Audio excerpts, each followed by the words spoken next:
Amén. Tomen asiento, hermanos.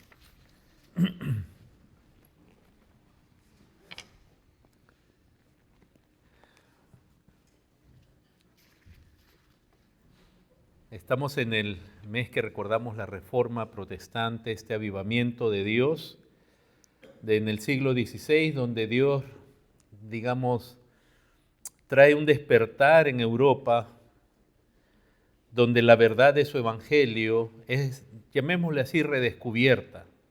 No es nada nuevo, pero la verdad del evangelio, del mensaje de Dios había sido oscurecida, sometida, distorsionada por siglos.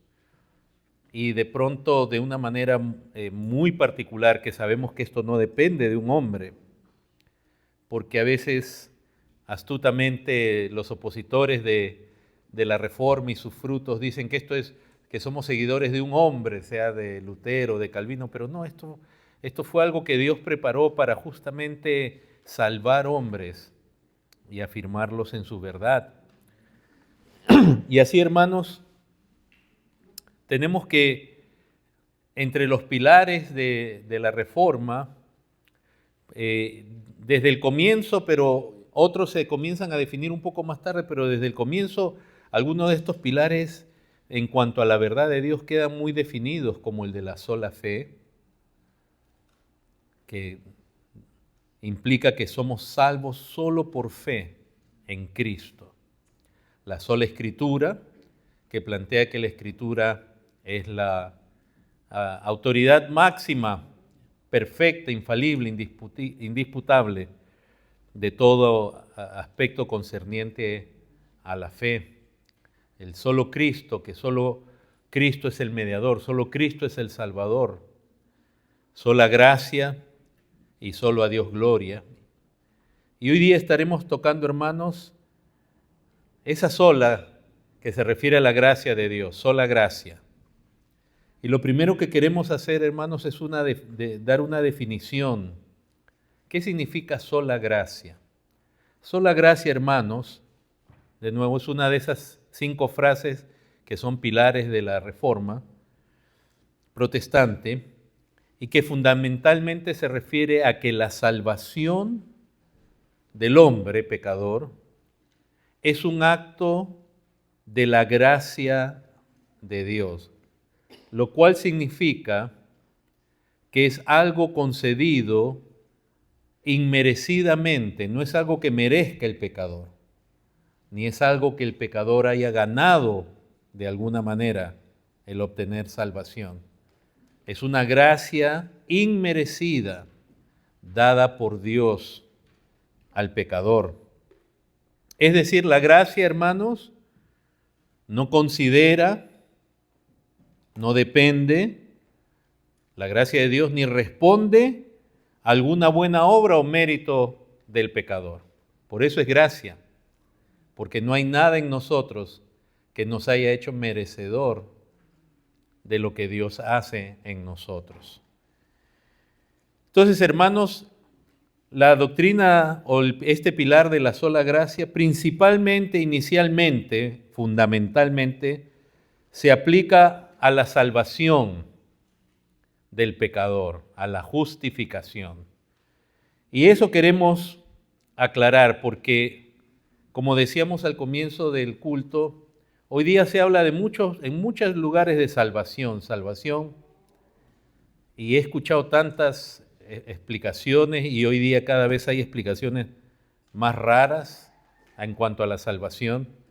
Pero la salvación realmente es el sacar a un hombre de su estado de pecado, de condenación, de muerte, de imposibilidad espiritual, sacarlo a vida, sacarlo a la luz, darle vista, cambiar su corazón, que el pecador salga de ese estado,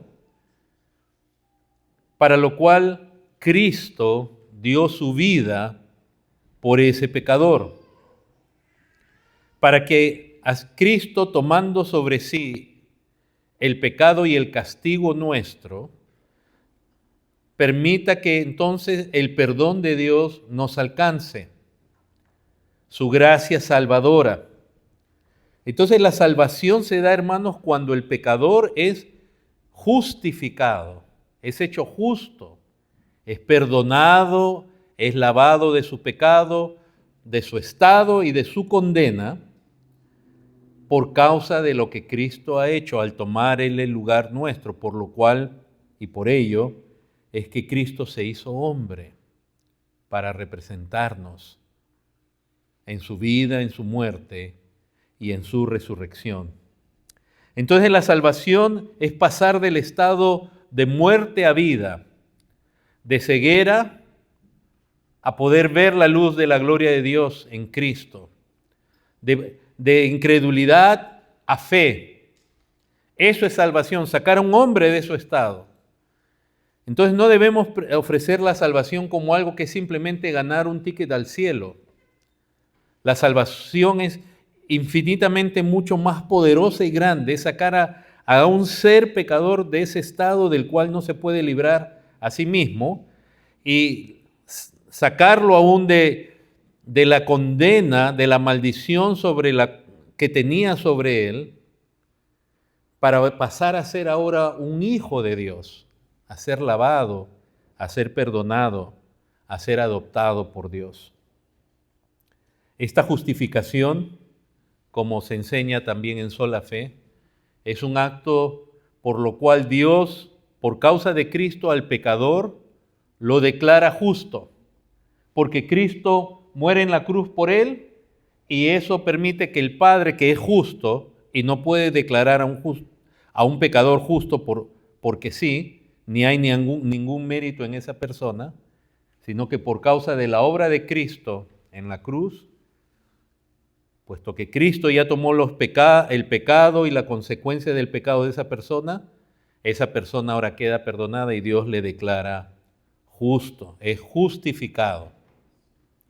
Es una salvación entonces, hermanos, que comienza un día para el pecador. Ninguno nació salvo. Yo sé que hay veces ustedes van a escuchar gente que dice, yo nací en el Evangelio, yo nací en la iglesia, y se entiende que desde chiquitos crecieron, pero realmente no hay nadie que haya nacido salvo.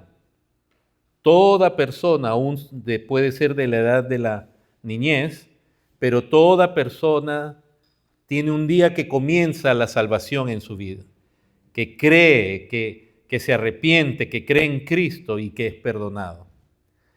Y esa salvación, hermanos, que hace Dios tiene un comienzo y una continuidad que es para siempre.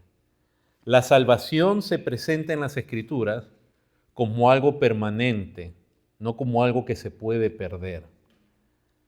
Imagínense, Dios para salvarnos tiene que darnos el don de la fe. Y entonces, como si se nos ha dado el don de la fe en Él, después, ¿qué pasa si alguien se pierde, aparentemente se pierde? ¿Dios le quitó el don de la fe? Si Dios nos hace sus hijos en Cristo en el momento de la salvación, si se afirmara que se pierde la fe, quiere decir que una persona puede ser hijo y después dejar de ser hijo. O sea, tendría la situación de no haber sido hijo porque nació en pecado, de haber sido adoptado como hijo y después ya no ser más hijo. Y más aún cuando hablamos de la regeneración, de la obra interna, de ese cambio infinitamente poderoso que hace el Espíritu Santo en un pecador, en su mente, en su corazón, en sus afectos, transformándolo, librándolo del pecado, estaríamos afirmando que el Espíritu Santo transformó a alguien y después esa persona volvió a su estado original. O sea, como que el poder de Dios, el poder de la resurrección que hay en el Espíritu Santo, no fuera permanente. Entonces la salvación se presenta como algo que comienza en un momento en la vida de la persona y se mantiene para siempre. Y Cristo, por eso nuestro propio Señor dijo que el que a mí viene no le echo fuera, y el que en mí cree, dice, yo le resucitaré en el día postrero. Cristo, nuestro Señor, presenta la salvación como un acto que tiene un comienzo y es permanente hasta alcanzar la resurrección, lo cual implica la entrada ya a la eternidad por siempre y por siempre. ¿Cuál es la base bíblica de la sola gracia? En Efesios capítulo 2,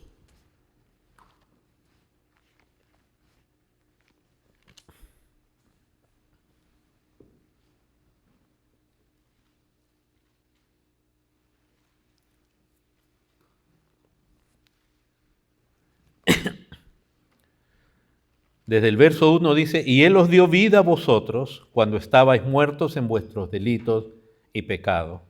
Hermanos, en estos 3 primeros versículos, Dios, por medio de Pablo, nos describe cuál es la condición de todo ser humano en su estado natural, no regenerado. Dios nos dio vida cuando estábamos muertos. Uno estaba muerto en delitos y pecados.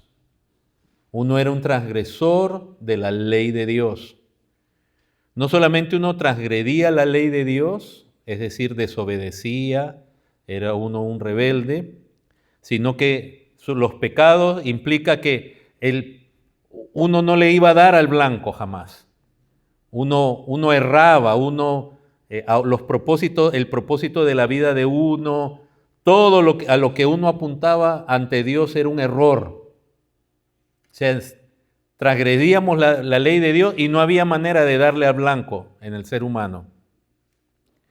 En esos delitos y pecados, dice que anduvimos en otro tiempo siguiendo la corriente de este mundo. Nosotros éramos parte del mundo, habituados al mundo, bajo los consejos del mundo, las modas del mundo, los principios del mundo, y vivíamos conforme al mundo. Y el mundo, hermanos, en las Escrituras se presenta como este universo de naciones de gente que están perdidos, cuya cosmovisión, filosofía, propósito de vida, todo está perdido. Nosotros éramos parte del mundo, seguíamos la corriente del mundo. Conforme al príncipe de la potestad del aire, el espíritu que ahora opera en los hijos de desobediencia. Éramos hijos de desobediencia bajo la influencia, el control, no necesariamente directo personal, pero sí definitivamente bajo la influencia y el control de Satanás. Porque el pecador desea las mismas cosas que desea Satanás. Satanás es aquel que elabora todos estos esquemas en el mundo para que el pecador, que es igual que él, moralmente, desee las mismas cosas y sea un rebelde como él lo es. Y dice que, verso 3, entre los cuales, o sea, entre los hijos de desobediencia, miren cómo Dios llama a la humanidad, todos nosotros, no algunos, sino todos nosotros vivimos en otro tiempo. ¿Qué nos impulsaba a vivir así en la corriente del mundo? ¿Por qué estábamos sometidos a Satanás? Era un sometimiento voluntario, era un sometimiento en el cual nosotros pensábamos que todo lo que el mundo muestra, su forma de vivir, su cosmovisión, etcétera, es lo correcto. ¿Y entonces, cómo es que nosotros éramos parte de eso? Era algo voluntario, porque dice que vivimos en otro tiempo en los deseos de nuestra carne. O sea, ahí hallábamos, ¿qué cosa? Saciedad a nuestra carne. ¿Qué es nuestra carne? Son nuestros deseos no santificados, nuestros deseos, que lo único que le importa es ser satisfecho, sea dentro de los parámetros de Dios, de su ley, o en contra. No importa. El ser humano tiene deseos y no le importa la voluntad de Dios. Entonces, era en esos deseos el motor, digamos, lo que nos tenía ahí. No es que éramos víctimas, que queríamos hacer lo bueno y alguien nos obligaba. Éramos esclavos porque éramos esclavos del pecado por causa de nuestros deseos. Entonces vivíamos en nuestros deseos de nuestra carne y hacíamos, por lo tanto, la voluntad de la carne. O sea, miren la relación que hay entre los deseos y la voluntad controladas por la carne, que es la humanidad, el ser humano no regenerado. Y dice, y éramos por naturaleza hijos de ira, lo mismo que los demás, lo cual nos dice que también había una sentencia sobre nosotros. Hermanos, la ira de Dios está sobre el pecador. No confundamos, otra cosa es que Dios le muestra gracia en el sentido de lo que nosotros en la Escritura vemos como la gracia común. Dios le da salud al pecador. Dios es tan magnánimo, es tan bondadoso, es tan benéfico, es tan grande la bondad de Dios, que aún estando airado contra el pecador, Él le hace bien. Él le hace bien al pecador. Pero eso no quiere decir que Dios está contento con el pecador. Éramos hijos de ira. ¿De la ira de quién? De la ira de Dios.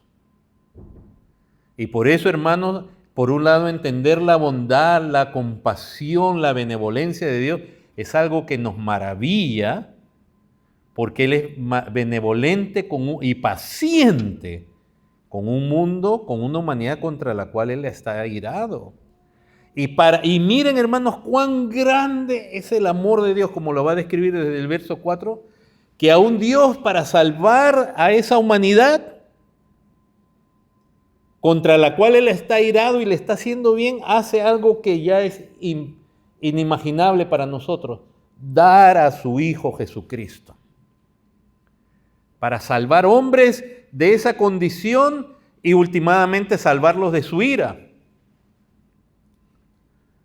Doctrina, mensaje que es extremadamente raro escuchar ahora, hablar de la ira de Dios, del infierno, del castigo eterno. Es más, en las iglesias la gente piensa, les digo sinceramente, cuando se habla de esos temas, la gente piensa que es una exageración, que Dios no puede ser tan malo. Y no es que Dios sea malo, es la justa retribución al pecador.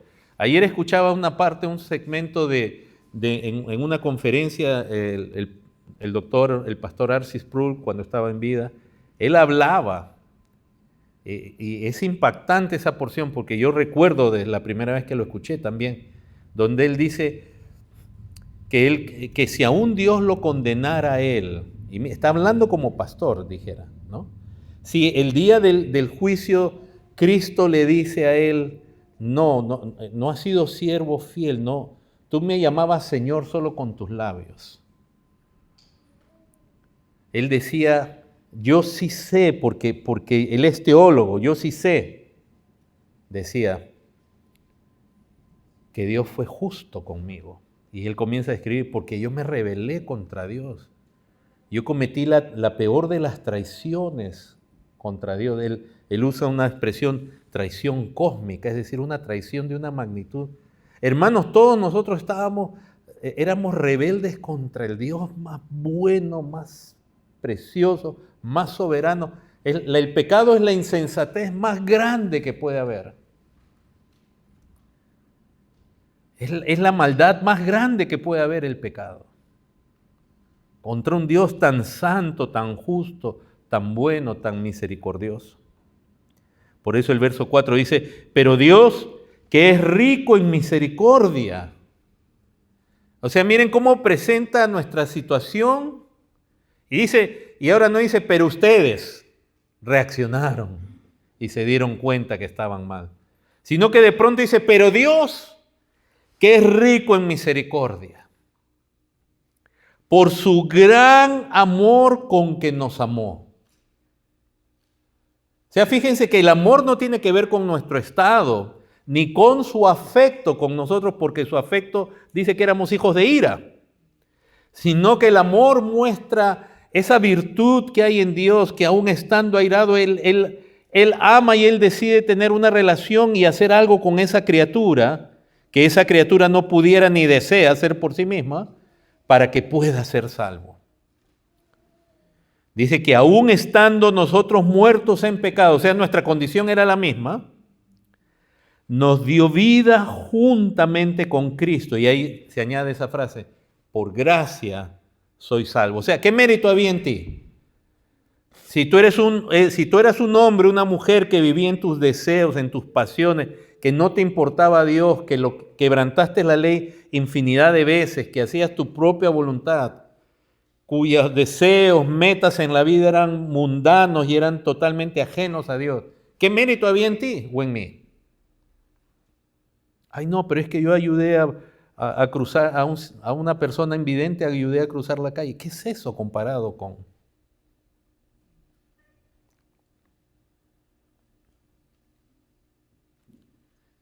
el pecado y sus consecuencias? Por gracia, tú estabas muerto y por gracia, ahora fíjense, por gracia dice, sois salvos. No dice, por gracia seréis, pero lo vamos a leer nuevamente. Porque ese justamente, y ahorita voy a comenzar a introducir, porque el siguiente punto tiene que ver con cuál es la diferencia con el catolicismo romano y otras creencias que hoy día ya han inundado la iglesia. Y es que en el catolicismo romano, por ejemplo, si tú dices yo soy salvo, para ellos es una ofensa. Dice, ¿cómo te atreves a decir que tú eres salvo? Del mismo modo los mormones, los testigos de Jehová, ellos están luchando, obrando para su salvación. Y lo vamos a explicar con más detalle. Pero la Escritura dice, por gracia sois salvos. Un presente continuo que va a durar para siempre. Dice en el verso 6, y juntamente con Él, con Cristo nos dio vida, con Cristo nos resucitó. Habla de esa transformación, de haber pasado del estado de muerte a vida. Que la gente normalmente piensa que solamente, ok, era un pecador, ahora soy salvo y ahora, antes iba a fiestas, ahora voy a la iglesia. No, la resurrección es una transformación del ser en la imagen de Cristo. Es un cambio en la mente, en el corazón, en los afectos, en la disposición del corazón, en la inclinación. Es un cambio profundo, poderoso, que de nuevo la analogía es esa, es como levantar a un muerto, imagínense. ¿Quién ha visto levantarse a un muerto? No vemos eso. Que Cristo haya resucitado, hermanos, es algo realmente ilógico para la mente, pero nos muestra el poder de Dios. Con Cristo nos da vida, con Cristo nos resucita y nos hace sentar. No dice nos hará sentar, nos hizo. Y habla de la resurrección como un acto ya hecho. Aunque sabemos que no hemos llegado a la resurrección final, pero ya hemos sido transformados. Y asimismo nos hizo sentar en los lugares celestiales con Cristo. En Cristo, representados por Cristo, ya estamos delante de Dios. Él intercede por nosotros. Nuestros nombres están escritos por causa de Cristo. Y entonces, ¿qué luego dice? A fin de manifestar en los siglos venideros las abundantes riquezas ¿de qué? ¿De su qué? Su gracia. Es para que se manifieste cómo Dios hace todo eso de pura iniciativa propia, sin haber un mérito, algo bueno en el ser humano.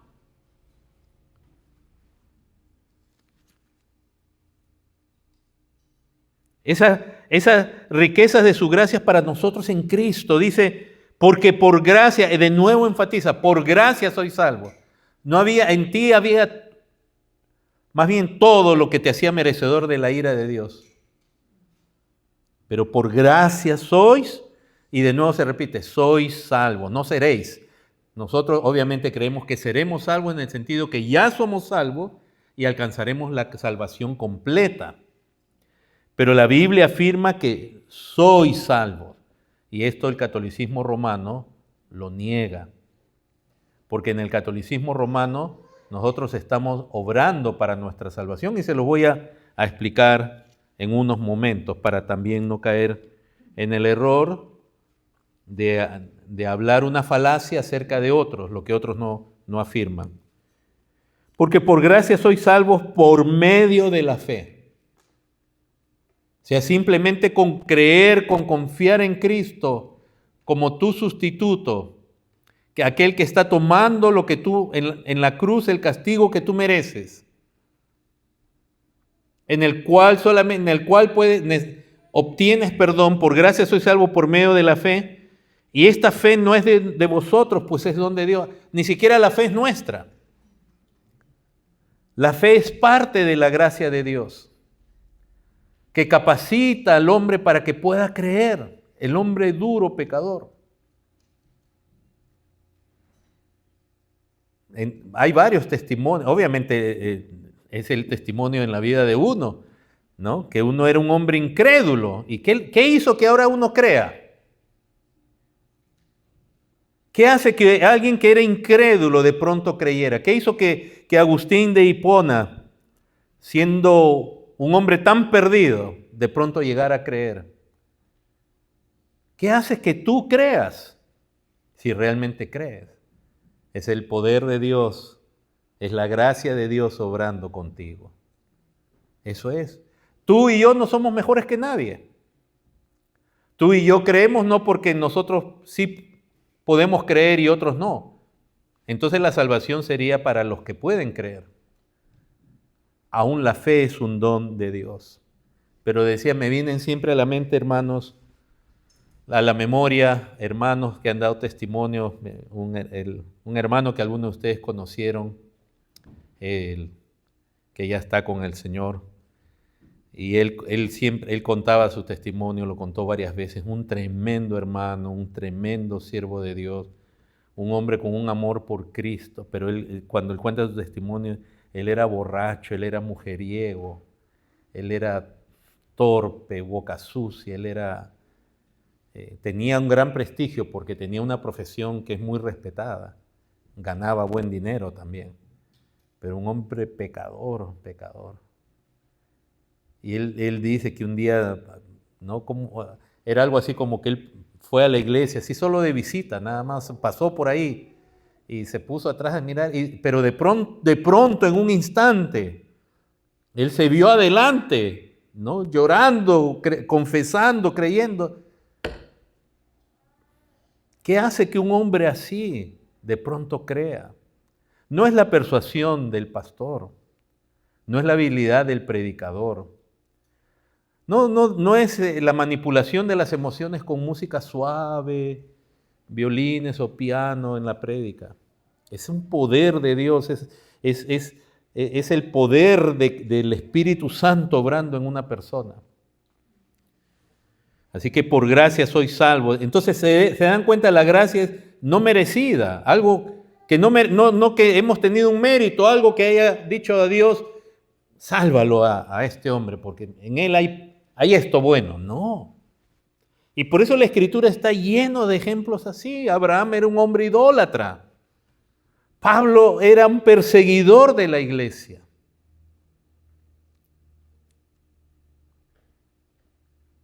Y Dios lo salva por gracia. ¿O qué había en Pablo para que lo salvara Dios? No, Pablo estaba bajo la ira de Dios. Y hermanos, ese es el Evangelio. Hablar de Dios, de su grandeza, de su gracia, su misericordia hacia el hombre pecador, librándolo de la ira, nos libra de la ira venidera. Y el pecador necesita saber, hermanos, no es que sea nuestro tema de cada momento, pero si no cree en Dios, hermanos, su destino es un destino horrible. Tenemos que saber que el lago de fuego no es una fantasía, no es una manera de asustar, que eso también es otro grave error cuando los pastores asustan a la gente, que si no crees en Cristo vas al infierno. ¿Quién quiere ir al infierno? No, pero se debe hablar de eso, se le debe decir a los hijos en el momento que corresponda.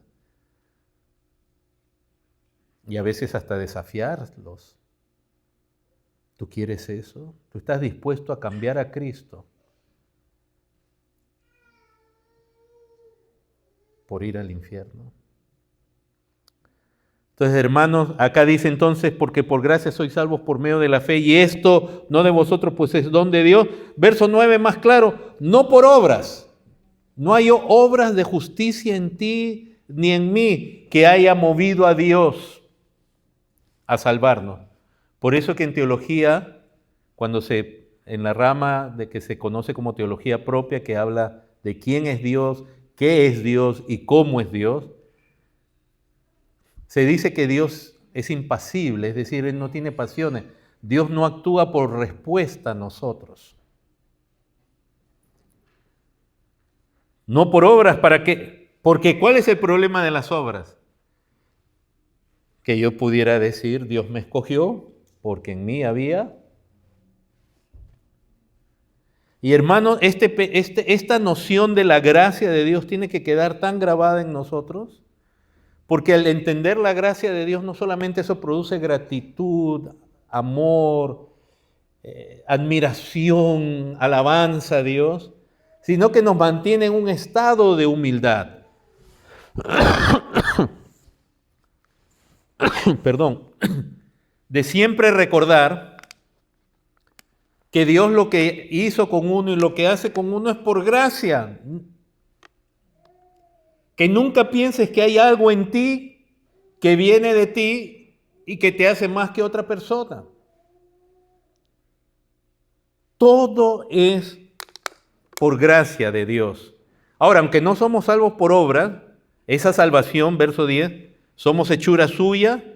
Miren, hermanos, lo que eso significa. Que el creyente es hechura, es obra de Dios. No es obra de la iglesia, del pastor. Es hechura de Dios, es algo que las manos de Dios han formado. Usando esa analogía de las manos de Dios, que el Espíritu Santo ha obrado en un muerto, le ha dado vida. Que ha cambiado su ser, ha cambiado su corazón. Un creyente genuino es hechura de Dios. Creados en Cristo Jesús, imagínense. Y ahora dice, para buenas obras, sí, cuando Dios hace esa salvación, sí van a haber buenas obras, pero que no nos ganaron, ni nos ganarán ningún mérito ante Dios. Obras que Dios ha preparado de antemano para que anduviésemos en ellas. Esta es la base bíblica, hermanos, de la salvación por gracia. Tantos pasajes que pudiéramos leer. Otro pasaje que es muy claro al respecto es Romanos 3.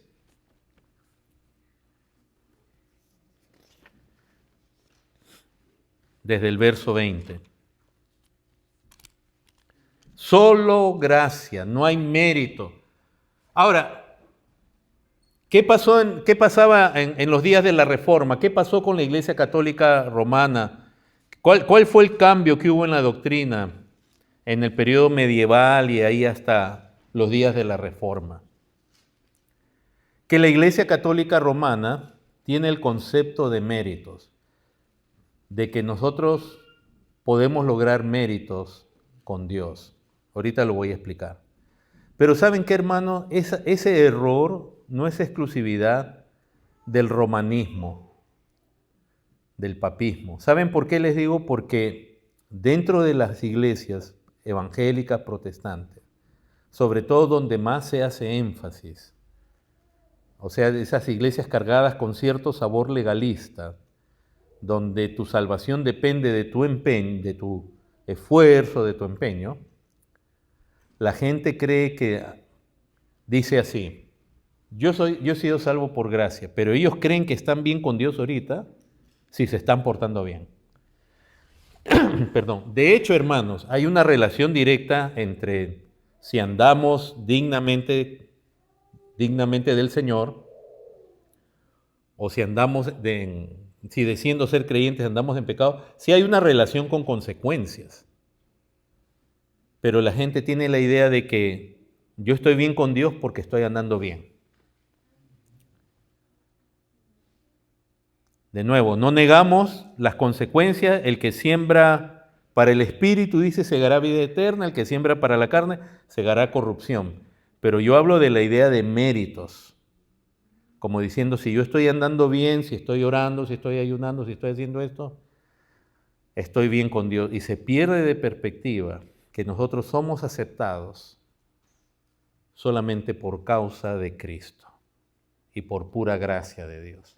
Ahora, eso no quiere decir que podemos andar de cualquier manera, va a haber consecuencias, pero nuestra aceptación ante Dios no está basada en ninguna obra nuestra, ni de antes, ni de ahora, ni del futuro. Porque Dios, ¿qué necesita Dios de ti, hermano? A ver, dime. ¿Qué necesita de ti? Oh, no, Dios necesita mi talento. ¿Dios necesita algo de ti?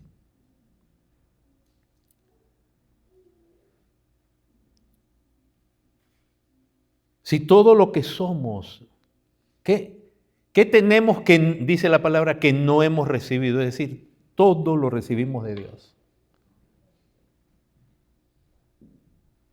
Si aún tuviéramos que hablar, hermanos, de nuestra capacidad de pensar, la inclinación de nuestro corazón, es toda la obra de Dios en nosotros. ¿De qué se puede jactar uno? Al contrario, ¿cuántas veces uno no le... ¿Saben quién se dio cuenta de eso? David, cuando él pecó. Y en el Salmo 51 le dice a Dios, no quites de mí tu Santo Espíritu. Porque él sabía que sin la influencia del Espíritu Santo en su vida, él vendría a ser como cualquier otro hombre. O sea que, hermanos, cuando nos vemos entre nosotros y vemos algo lindo en algún hermano, en alguna hermana, alabemos a Dios, porque es la gracia de Dios. No alabemos a la persona. Podemos, obviamente entre nosotros nos damos gracias y nos alentamos y reconocemos cosas bonitas que Dios hace en la persona, que Dios le concede a la persona. Pero es el favor de Dios. Y por eso alguna vez yo he dicho, el día que Dios me lleve, si no ha venido todavía el Señor, y alguien va a decir algunas palabras, ojalá lo único que vea es lo que Dios hizo en mi vida. Porque si piensan en mí como persona y comienzan a hablar de la virtud de Andrés y todo, quiere decir que yo fallé como pastor. Porque ustedes están viendo más a la persona que al Dios que transforma, que cambia, que da el entendimiento, que da las fuerzas, que da la perseverancia.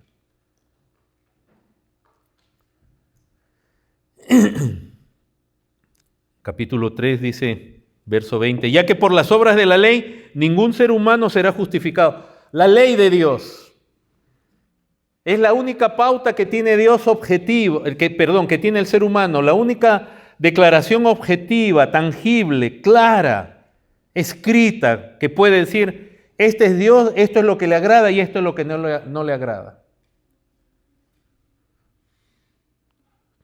Ni siquiera con esa ley, tratando de hacerla, ningún hombre será justificado ante él.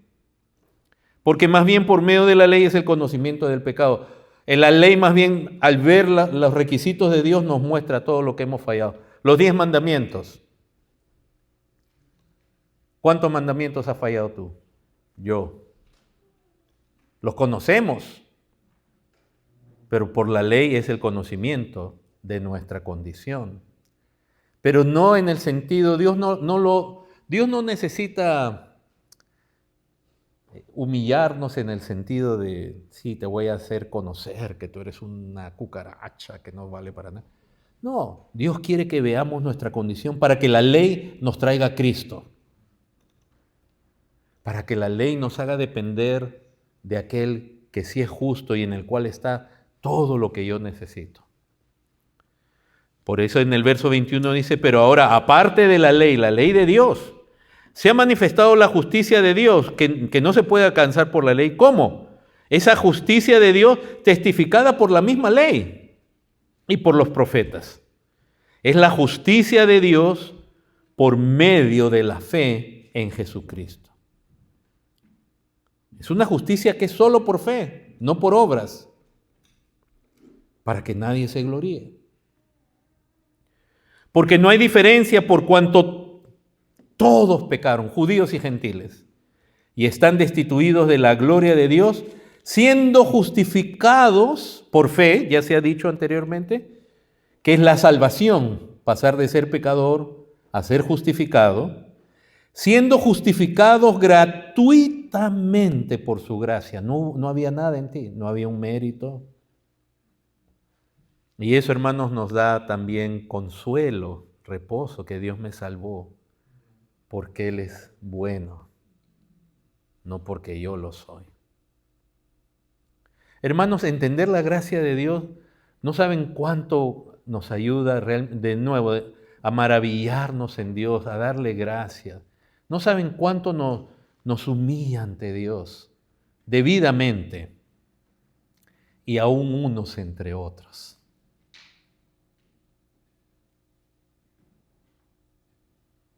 Porque ¿cómo se puede uno atrever a pensar de uno más que algo más de lo debido?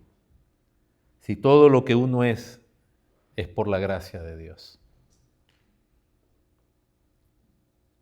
La gracia de Dios, hermanos, se ve en el trato unos con otros, en la paciencia, en el perdón, en el servicio. ¿Por qué? Porque nosotros amamos según aprendemos cómo Dios nos amó a nosotros. Nosotros le amamos a Él porque nos amó primero. Y amamos a los hermanos.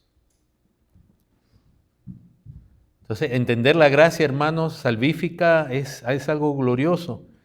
Dice el verso 25, a quien Dios puso como propiciación por medio de la fe, como el pago, por medio de la fe en su sangre, su sacrificio, para manifestar su justicia a causa de haber pasado por alto en su paciencia los pecados pasados. ¿Sí? ¿Qué trajimos nosotros a la salvación, hermanos? Pecados. Trajimos nuestras bolsas. Cuando tenemos los almuerzos, al final hay algo que sale que es lo único desagradable de cuando comemos juntos. ¿Qué son? Las bolsas de basura, ¿verdad? Y cuando las llevamos allá, las tiramos. Cuando vinimos a Cristo, eso es lo único que traíamos. Traíamos trapos de inmundicia. Traíamos vestiduras sucias. Y Cristo nos limpia. Cristo nos libera. Cristo nos da una vida nueva. A todos nosotros, los que creen por la gracia de Dios. Entonces trajimos pecado y Dios lo que nos da es justicia. Dice verso 26, con la mira de manifestar en este tiempo su justicia, a fin de que Él sea el justo y el que justifica. Miren, Dios es el justo y también el que justifica. ¿Cómo? Al que es de la fe de Jesús. ¿Dónde pues está la jactancia? Miren el efecto de entender la fe, la gracia en la vida de uno. ¿Qué jactancia puede haber? ¿Qué jactancia puede haber? Es Dios quien te salvó. Es Dios quien te transformó. Es Dios quien te da el entendimiento, la paciencia, la fe, la perseverancia. ¿Cómo puede haber jactancia? Queda excluida. ¿Por cuál ley? ¿Por la de las obras? No, porque las obras, al contrario, si tenemos obras, se nos sube a la cabeza. Por lo cual, hermanos, también tenemos que tener cuidado cuando los hermanos o gente aún familia, con mucha sinceridad y debidamente, ¿no? Miren que no estoy diciendo indebidamente. Hay situaciones indebidas, como le pasó a Pablo y a Bernabé en Listra, que los querían adorar, no, pero palabras de amor, de afecto tan bonitas, y con sinceridad hay que tener cuidado, que no se nos suba a la cabeza, porque todo es de Dios. ¿Y qué sería de ti si Dios te lo quitara?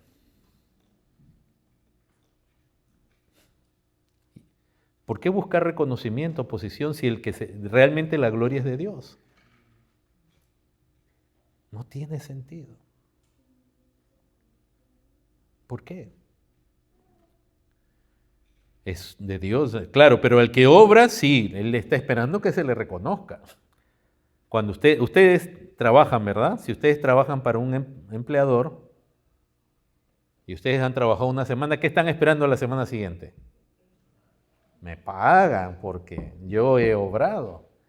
Pero en este caso aquí tenemos un Dios que lo hizo todo por nosotros.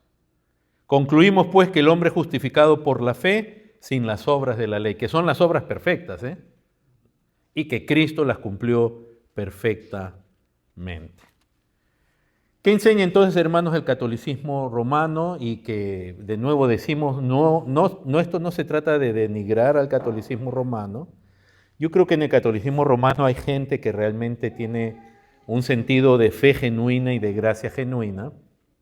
Todavía siguen creyendo que es la iglesia verdadera y todo eso, pero bueno. Pero en general, desde la parte de la doctrina oficial del catolicismo romano, decíamos, no es una exclusividad de ellos porque el error no es exclusividad de ningún grupo, el error es algo innato en el ser humano. Y muchas cosas parecidas hoy vemos aún en la misma llamada iglesia protestante, evangélica y en otras. En el catolicismo romano el concepto es distinto, el concepto es este, que cuando tenemos a un ser humano, a un bebé, y tú lo bautizas en lo que ellos llaman el sacramento del bautismo. Esa palabra sacramento tiene una carga muy fuerte en la doctrina católica romana, porque implica que Dios obra a través del sacramento, dicen, obra una gracia y la obra sí o sí.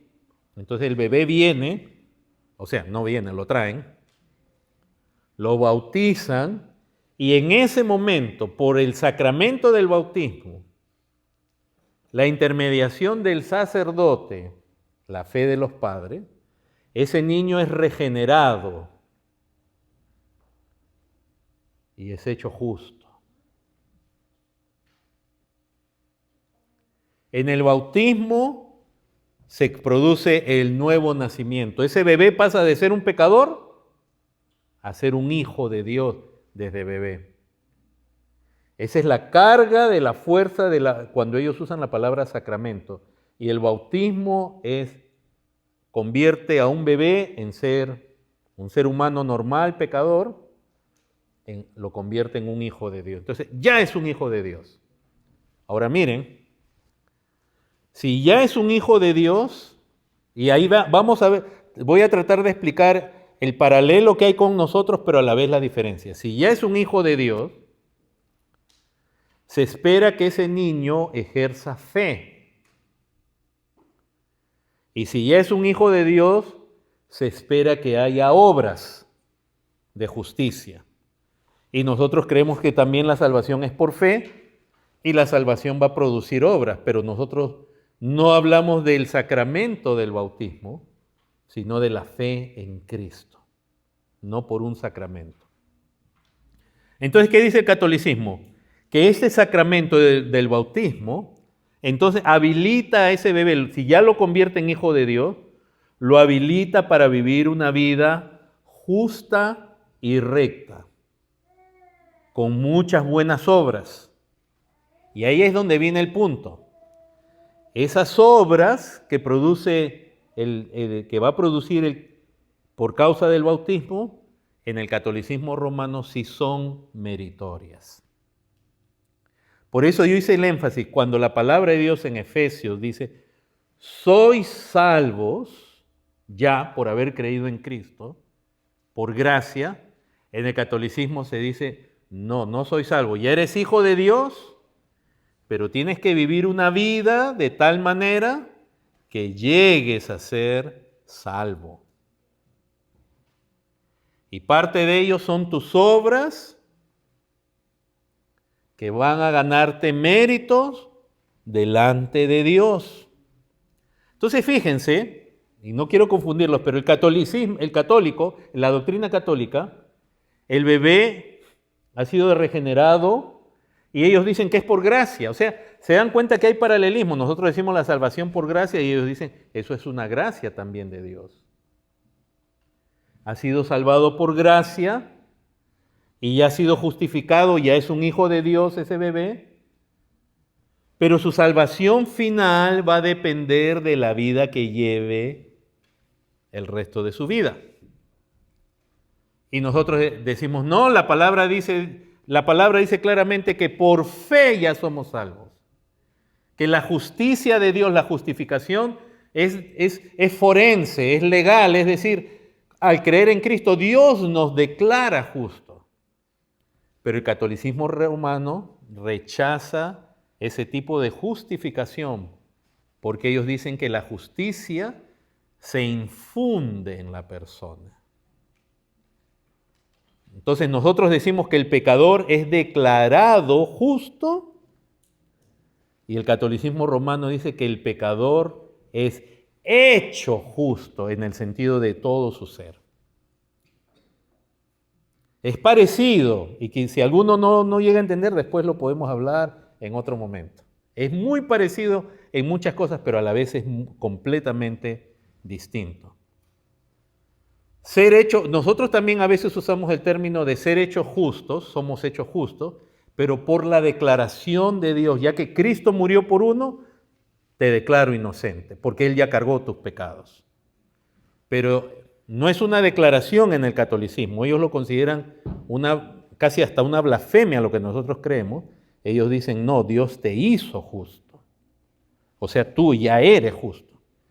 Y por eso que los reformadores, y una frase muy común de Lutero y de otros, es esa expresión que dice que somos justos y pecadores a la vez. Somos justos porque en Cristo ya hemos sido justificados, lavados, perdonados, declarados justos, pero todavía tenemos la naturaleza caída, que ya fue vencida, que ya fuimos perdonados ya, no es que somos medio salvos, no, pero todavía luchamos con nuestra carne. Pero en el catolicismo, la idea de infundir justicia es hacer a una persona justa perfectamente capaz ahora de obedecer a Dios. Pero entonces su salvación depende de la vida que lleve. Por eso, en el catolicismo romano, ellos tienen, digamos, distintas categorías. Es bien complejo lo que es la legislación, el catecismo romano.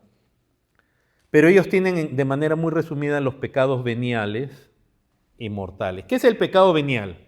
Miren, usted tiene ese bebé que ha sido, según ellos, en el bautismo regenerado y hecho justo, capaz entonces ahora de obedecer a Dios perfectamente, pero peca.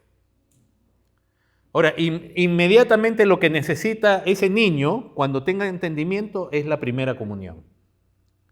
Porque en la primera comunión, ¿para qué sirve la misa y la primera comunión? Que la primera comunión es el que ellos reciban la hostia, digamos, ¿no? ¿Qué hacen con los niños en la primera comunión? Los entrenan en el catecismo católico, ¿no?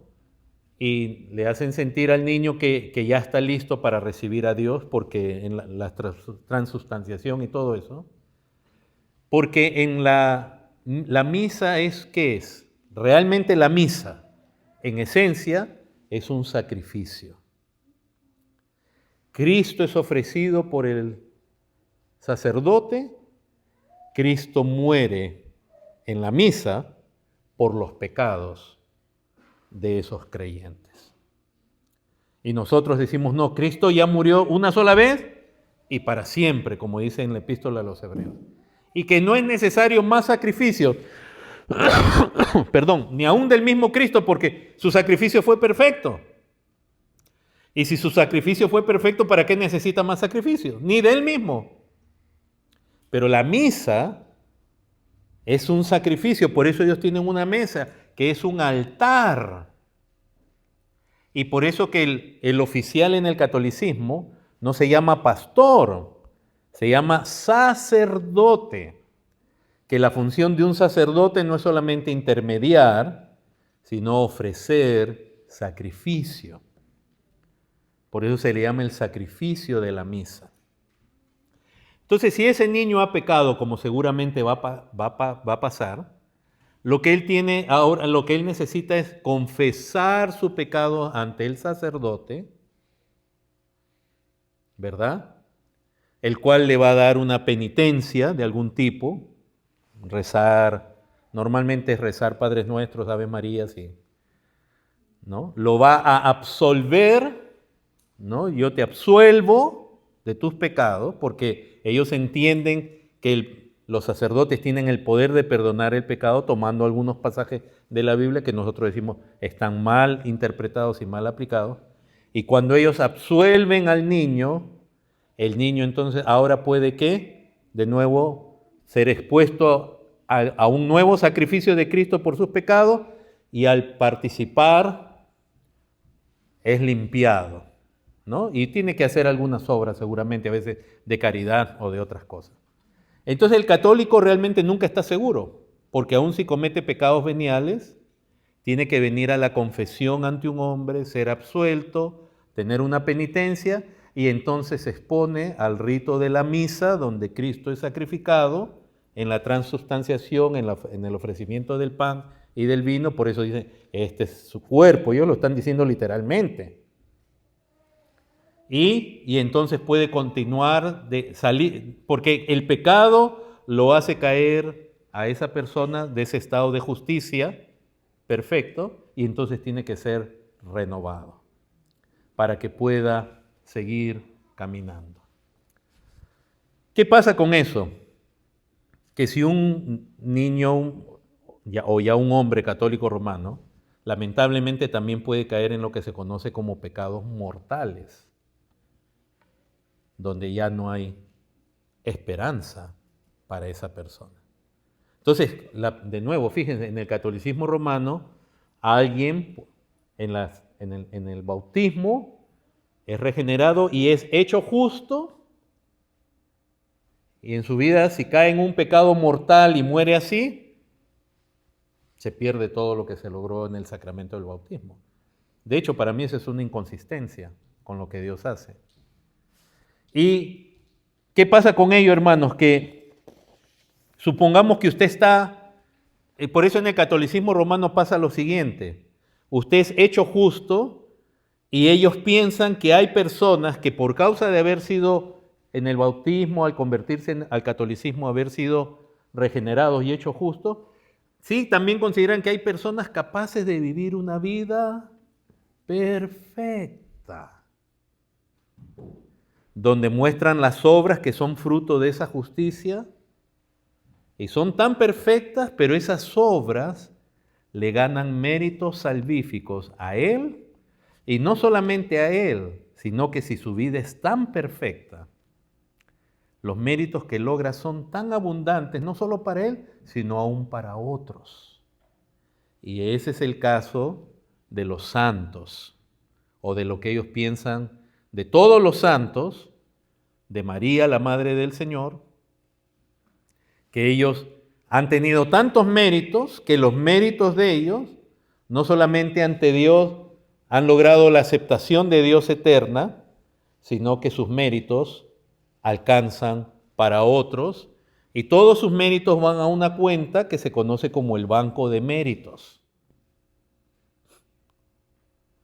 Y las indulgencias que se vendían en los días de Lutero tenía que ver con eso, con que se supuestamente, como ellos dicen, afirman que el Papa es la cabeza de la Iglesia y él tiene las llaves del reino, él también tiene las llaves del banco de mérito. Entonces, ¿qué era una indulgencia? ¿Qué era la bula papal? La que emitió León X, que causa todas las 95 tesis de Lutero y toda la reforma protestante. Era justamente una declaración donde el Papa decía que si alguien contribuía a la construcción de la Basílica de San Pedro, ¿no? lo que es Roma, con una moneda de plata, se le daba por los méritos que hay acumulados, se le perdonaba todo pecado y ya no tenía que ir al purgatorio. Es más, si había alguien en el purgatorio y uno ofrendaba por esa persona salía del purgatorio y ya iba directamente al cielo. Porque ese es el otro aspecto. Que si un católico muere en ese estado de imperfección, por eso es que, por ejemplo, ¿qué pasa con un católico romano y de pronto tiene un accidente y queda en coma? ¿Qué hace la familia? ¿Llama a quién? Al sacerdote. ¿Para qué? Para que le aplique ¿qué? La extrema unción, donde él va en ese momento, en ese sacramento, también a tratar de resolver los pecados, porque está muriéndose, para que no muera en pecado. Pero la persona puede estar en coma y muere, pero el sacramento es mayor, tiene una eficacia, ¿no? Opera, sí o sí, aunque la gente no esté ni siquiera de acuerdo, como un bebé o alguien que está en coma. Pero de todos modos, si esa persona tenía pecados en su vida, va a ser salvo, pero no plenamente salvo, sino va a ir ¿a dónde? Al purgatorio. Para pagar con sufrimiento por cientos de miles o millones de años, y no son números que yo invento y exagero, sino que el mismo catolicismo propone, va a purgar una sentencia para limpiarla, para que lo habilite a ir al cielo. Ahora, no solamente tienen ellos la extrema unción. Cuando alguien muere, ¿qué se hace por el muerto después que ha muerto y lo enterraron y todo? Se hace una misa porque no hay seguridad, entonces por si acaso. Hermanos, ¿cuán distinto es a la salvación por fe y por gracia? Por eso el católico se ofende, un católico instruido se ofende si usted le dice, no, ya somos salvos por la gracia de Dios. Tú no puedes decir eso, tú no sabes. Mira cómo vives, todavía eres imperfecto. Ellos creen que eso afecta y que por último van al purgatorio. Entonces la indulgencia era eso. Todos los que estaban en el purgatorio, el Papa que tiene las llaves declaraba que podían ir directamente al cielo. Y por eso que es la frase de Tetzel, ¿no? De Juan Tetzel, que ya lo van a conocer, es tremendo ese monje. Él decía, cuando la moneda en mi cofre suena, el alma saltando del purgatorio va afuera. Hay varias traducciones de eso. Ya no iba. Y ahí es donde comienza, ese es el corazón de la reforma. Entonces al final, hermanos, ya no solamente por obra, sino hasta por dinero. ¿No está pasando lo mismo en la llamada iglesia cristiana? Yo sé, parece que he sido un comentario duro contra el catolicismo, pero es lo que ellos creen. Yo no estoy distorsionando, difamando al catolicismo, es lo que ellos creen. Y es lo que yo creía. Si ustedes vieran mis fotos cuando era niño de angelito, vestido de angelito, no lo creerían. Entonces, hermanos, Dios salva por gracia. Quiero terminar rápidamente, Tito capítulo 2.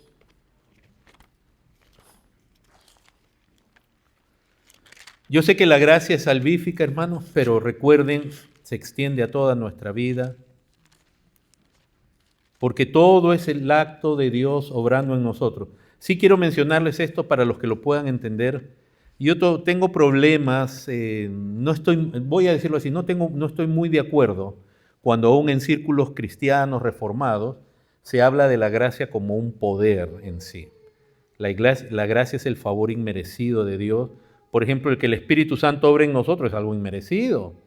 Que tengamos vida es algo inmerecido, pero a veces se habla de la gracia como un poder y ahí hay que tener un poquito de cuidado. Tito capítulo 2, verso 11 dice, porque la gracia de Dios se ha manifestado ¿para qué? Para salvación. ¿Cómo se manifestó la gracia de Dios? Enviando a Cristo, enviando a su Espíritu Santo, enviando a hombres a predicarnos el Evangelio. Se ha manifestado para salvación a todos los hombres. Ahora, por medio de esta gracia, Dios, porque la gracia de Dios No es que la gracia nos enseñe, es Dios, el Dios de gracia. Nos enseña que, renunciando a la impiedad y a los deseos mundanos, vivamos en este siglo sobria, justa y piadosamente. Hermanos, la gracia nos salva, como dice el verso 11, pero la gracia también nos llama y nos habilita para la santificación, de donde sí es realmente un error y un horror que en las iglesias cristianas se use la gracia para decir que la gente, o para dar a entender que la gente puede vivir como quiere, porque al final es gracia, es inmerecido. Quiere decir que si es inmerecido, no importa cómo yo viva. No, la gracia de Dios nos enseña, quiere decir que no lo sabíamos. Estábamos muertos en delito y pecado, y ahora Dios por gracia nos enseña también a que renunciamos a la impiedad, al pecado y a los deseos mundanos, y vivamos de una manera agradable a Dios. Verso 13, aguardando la esperanza bienaventurada y la manifestación gloriosa de nuestro gran Dios y Salvador Jesucristo. Por gracia tenemos una expectativa de la culminación de esta obra salvífica y gloriosa en Cristo Jesús en su venida. Verso 14, quien se dio a sí mismo por nosotros para redimirnos de toda iniquidad. Hermanos, la gracia nos mantiene anclados en la obra salvadora de Jesucristo.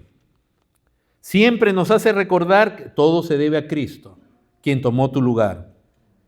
Por nosotros para redimirnos de toda iniquidad y purificar para sí un pueblo propio.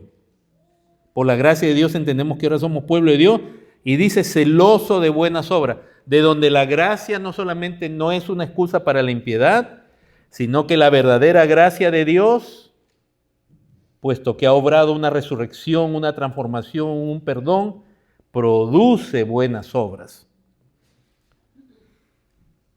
La fe produce obras. La fe sin obras es muerta. La fe produce obras. Esta obra de gracia en nosotros produce obras, una transformación en la persona. Esto habla, exhorta, reprende con toda autoridad, nadie te menosprecie. Tito 3, a la vuelta.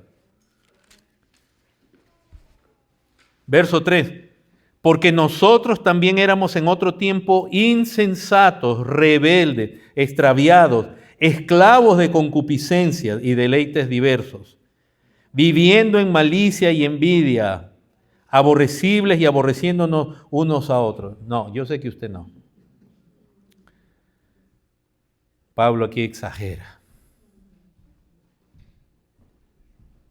Y saben que a veces es un problema cuando no vemos el pecado en nosotros, cuando no vemos lo que hemos sido, cuando no vemos lo que es ser pecador. Dice verso 4, pero cuando se manifestó la bondad de Dios nuestro Salvador y su amor para con los hombres, nos salvó, no por obras de justicia que nosotros hubiéramos hecho, sino por su misericordia, por el lavamiento de la regeneración y por la renovación en el Espíritu Santo, que es un acto de gracia.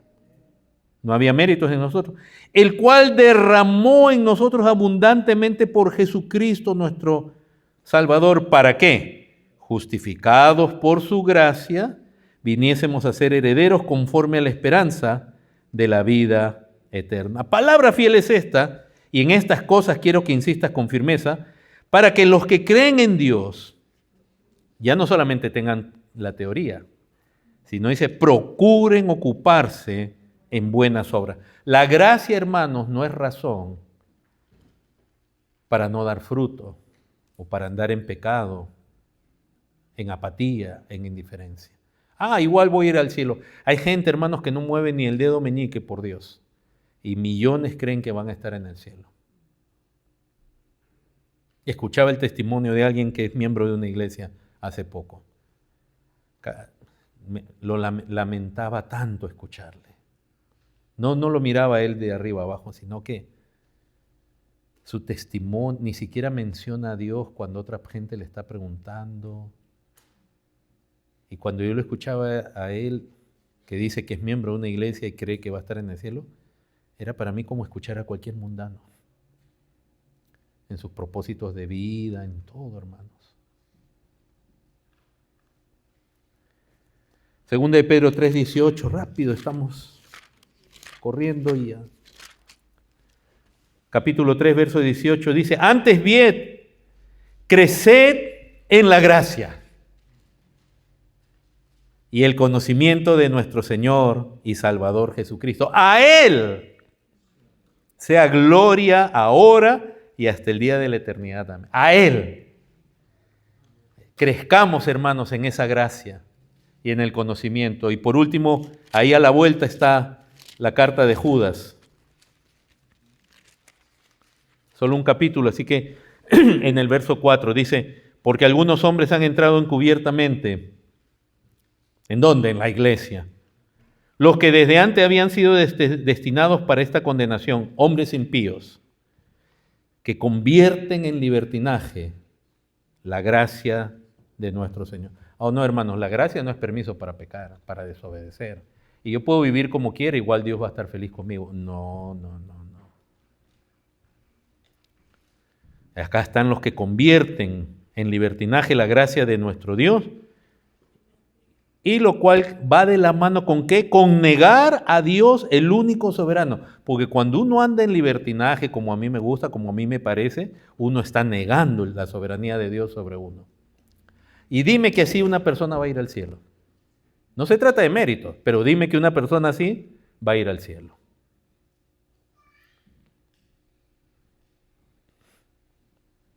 Es que, pastor, no se trata de méritos, de acuerdo. Pero dime si una persona que convierte la gracia en libertinaje y niega la soberanía de Dios, es más, ¿para qué quiere estar en el cielo? Y a nuestro Señor Jesucristo. Lo que es referente a Cristo, su salvación, su redención, la obra de Cristo, es algo que ellos no está con ellos, no les interesa. Les invito a ponerse en pie.